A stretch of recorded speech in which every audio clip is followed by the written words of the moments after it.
강남의 소리 시작합니다. 이번 승부를 두고 1987년에 뿌렸던 진보의 씨가 아주 성실하게 자랐고, 그래서 지금 현재 진보 진영이 180석을 가져가는 좀 결론이 났다라고 볼 수도 있지만, 마지막 승부라는 거는 사실은 드라마에서나 있는 일이지 계속 현실은 이어지지 않습니까? 이 180석 현재의 모습이 어떤 현상들의 출발점인지 보는 시간을 갖도록 하겠습니다. 공교롭게도 이번엔 저희가 강남이 아니라 경남을 봤습니다. 경남의 소리네요. 부산에서 민주당이 3석을 얻었다, 이런 쪽에 많이 주목을 하긴 했지만 저희가 본 선거구는 사실은 좀 다른 쪽이에요. 한국판 러스트베이트가 생겼다라는 부분인데요. 그러니까 미국 민주당은 진보 정당은 아니고 리버럴 자유주의 정당입니다만은, 미국에서는 리버럴이 진보 역할, 한마디로 프로그레시브 역할을 하는데, 전통적인 제조업체들이 있는 곳이 민주당 강세 지역입니다. 근데 문제는 미국의 제조업이 쇠퇴하면서 제조업체에 고용되고 있었던 산업 노동자들이나 그 가족들이 민주당에 대한 지지를 철회하고, 이분들이 한동안은 무당파 상태였어요. 사실은 곧바로 공화당으로 넘어가진 않았는데, 트럼프라는 아주 독특한 캐릭터가 나오면서 이분들이 대거 공화당으로 넘어갔다기보다는 트럼프로 넘어간 거죠. 뭉뚱그려서 PK라고 했습니다만은 경남이 굉장히 지역이 넓어요. 특히 주목해야 볼 부분이 울산이나 창원 같은 곳들입니다. 경남은 뭐 큰범주의 영남이니까 보수정당, 미래통합당의 텃밭 지역이 맞긴 한데, 진보신당이라든지 아니면 민주노동당 지역구 당선자를 냈던 곳이 곳곳에 있었죠. 창원 성산이라든지 울산 북구라든지 공업화가 고도화돼서 경남 지역 중에서도 도시화가 잘 되고 잘 사는 곳. 사실은 조짐은 작년에 있었던 보궐선거에서부터 나왔었어요. 두 가지 지를 봐야 됩니다. 창원 지역이나 울산 지역은 선거가 사실은 2단계로 이뤄집니다. 첫 번째가 진보정당, 곧 정의당과 약간 좀 자유주의적 리버럴한 민주당 계통의 후보 단일화 싸움인데, 대부분 이제 진보정당이 이겨요. 거기서 단일 후보로 선출해분이 보수정당과 본선에서 붙어서 이기는 건데, 이번에는 후보 단일화 거의 안 됐어요. 후보 단일화가 왜 안 되냐? 진보 정당이 리버럴 정당을 압도하지 못하는 거예요. 거기서 저는 유권자층에서 1차적인 우클릭이 한번 보인다는 겁니다. 분명히 러스트베트 형성이 될 겁니다. 문제는 러스트베트가 형성됐다고 해가지고 곧바로 미래통합당 지지세가 강해진 건 아닙니다. 미래통합당 정치인들이 트럼프 흉내를 아주 어설프게 내고 있는 거예요. 트럼프의 막말만 흉내내고 있지, 트럼프가 삶이 어려워진 노동자 계층의 지지를 얻는 그러한 테크닉이나 그러한 이념을 흉내를 내고 있지 못하다는 거예요. 자세히 보세요. 미래통합당에서 막말을 일삼는 분들이 대부분 고시 출신들. 이런 분들이 무슨 수로 러스트베트의 표를 가져오겠습니까?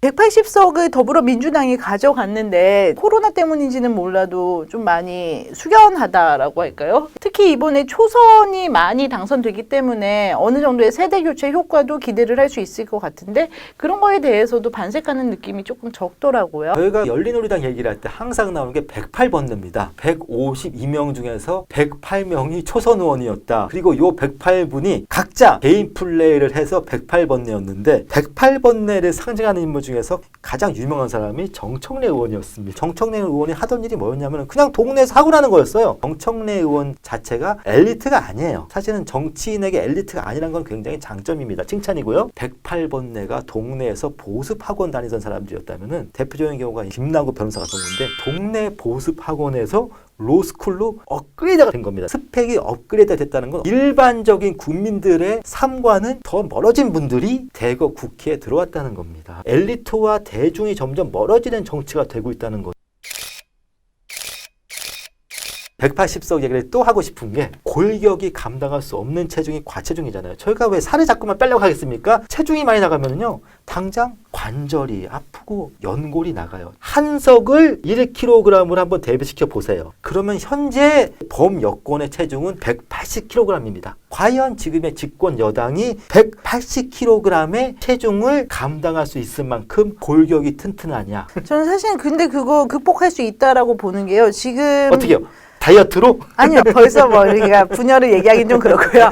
총선이 끝난 다음에 생기는 정책적인 이슈들을 보면은요, 결국은 다 헬리콥터 머니. 지금까지는 국가나 국회가 정책안을 만들고 정책안을 구성하고 기획하고 그러려고 했는데 그냥 180석을 가진 여당이 계속해서 지지를 유지하는 방식은 제가 보기에는 포퓰리즘 밖에는 없습니다. 180명 중에 많은 인원을 여론 창구 제일 전면에다가 내세워가지고 어떤 요구가 들어왔을 때 그걸 바로 그대로 즉자적으로 일사천리로 해결해주는 방법이어서 그래서 지금 총선 이후에 나오는 여당의 정책을 보면은 첫 번째가 긴급재난지원금 100% 지급이었고요. 두 번째가 N번방 사태에 대한 각종 청원을 수용해 주는 거였어요. 저는 이런 식의 정치가 계속 이루어지지 않을까라는 생각이 좀 듭니다. 제가 자꾸만 왜 이거 체중을 강조하냐면은 180kg의 체중을 쉽게 뺄 수는 없습니다. 그럼 어떻게 건강을 유지하냐? 아무것도 안 하면 돼요. 문재인 정부가 지금까지 뭐 비판받아온 게 청와대의 정부다 또는 행정부가 국회 우위에 있다는 비판을 받아왔는 청와대의 주도성과 행정부 우위는 오히려 더 강해질 거라고 저는 보는 겁니다.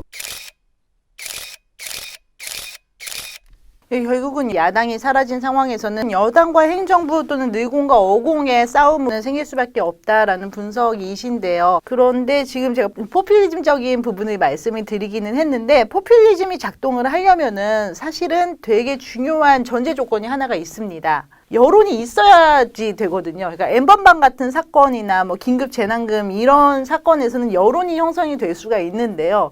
기업 구조조정 방식이라든지 한정된 재원을 어떤 산업에 투입할 것이라든지 이런 부분은 사실은 여론이 형성될 가능성이 매우 낮을 거예요. 보통은 설문조사 돌리고 여론조사 돌리면은 모르겠다가 제일 많이 나오는 정책 현안들이 이제 생기기 시작을 할 텐데요. 거기에서 어떤 방식의 조율이 일어날지 그게 사실은 좀 저희가 보는 포인트입니다. 그리고 아까 두 가지 정책을 얘기했지만은 약간 파열음의 뇌관이다 생각하는 정책도 사실은 있긴 있어요. 뭐냐면은 코로나 사태로 인해서 어려움을 겪는 산업계 구조 조정 과정에서 기업의 지원을 한 다음에 그 기업의 주식을 정부가 갖겠다라는 창발적인 생각들이 나오는데 이 생각들이 관료에서 한번 부딪히고 야당하고도 부딪히고 하는 뇌관이 될 겁니다. 여당이 어떠한 역할을 하기는 어려운 게요. 180석 범여권의 특징이 뭐냐면은 경제와 무관한 분들의 비율은 더 높아졌어요. 표준적 초선 의원이 로스쿨 출신입니다. 그리고 말씀하신 것 같은 어떠한 거대한 경제적 정책 과제에 대해서는 아직까지도 제가 좀 가슴 아픈 부분입니다만은 정치인들의 관료에게 실력에서 안 돼요. 그건 제가 인정하고 있습니다. 네. 그건 여당이든 야당이든 정치인들의 실력이 관료만은 못합니다. 아직까지는. 180석 집권 여당이 나타나게 되니까 강남의 소리도 조금 내용이 바뀐 게 정치적인 이슈에서 정책적인 이슈 그다음에 지형을 보는 것도 지역주의라든지 어떤 누군가의 리더십에 의한 거를 보기보다는 뭐 러스트베이트와 같은 그런 분석을 행하지 않을 수가 없는 상황입니다. 저희는 여전히 이 180석을 1987년 체제 종원의 의미보다는 새로운 정치 지형의 시작으로 보는 관점을 좀 유지를 하려고 합니다. 지난 회에서 저희가 안정이나 변화나 그런 말을 왜 들었냐면은 다음번 대선에서도 아마 안정이나 변화나 프레임이 크게 통할 겁니다. 표면적으로는 진보냐 보수냐 여야 야냐 아니면은 좌냐 우냐 하겠지만은 실제로는 왜 안정이나 변화나로 갈 수밖에 없냐. 사실은 선거와 인구 구조는 뗄래야 뗄 수 없는 관계인데 우리나라 국민 평균 연령이 40살이 넘었어요. 아마 투표권 없는 미성년자 빼면은 유권자 평균 연령은 50이 넘었을 겁니다. 40 넘고 50 넘은 사람들이 혁신을 추구할 수는 없어요. 사석에서 많은 명언을 저희에게 남겨주시는데 나 선거 끝나면 해야겠다라고 생각했던 게 있어요. 어떤 거냐면 어떤 사람이 어떤 지위에 올라가서 태도가 바뀌었다. 뭐 예를 들면은 제 전화 받아주다가 안 받는다. 식당에 가면은 테이블에서 잘 먹던 사람이 꼭 룸으로 들어가서 먹어야 된다. 이런 식으로 태도가 바뀌었다. 그런 사람이 생긴다면요. 그 자리가 그 사람이 올라갈 수 있는 최고위직이다. 그렇게 생각하는 방법을 예전에 사석에서 저한테 가르쳐 주셨습니다. 사실은 제가 말을 잘하는 사람은 아닙니다. 말을 못하는 사람인데요. 그래도 제가 글은 말보다는 좀 덜 못합니다. 그래서 저희 이제 집주인님께서 앞으로 페이스북 페이지 관리를 심혈을 기울여서 하신다니까 제가 비록 세입자일 망정 최선을 다해서 제가 보필해 드리도록 하겠습니다. 지금까지 강남의 소리입니다.